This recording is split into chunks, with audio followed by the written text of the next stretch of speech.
Почему всегда должен уступать мастер? Когда речь идет о ремонте, каждый хочет качества, надежность и удобство. Но как только доходит до оплаты, все хотят сэкономить. И чаще всего именно на мастере. Материалы дорогие, техника обязательно, плитка дизайнерская.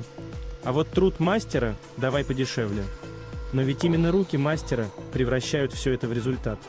Он отвечает за миллиметры, за стыки, за то, чтобы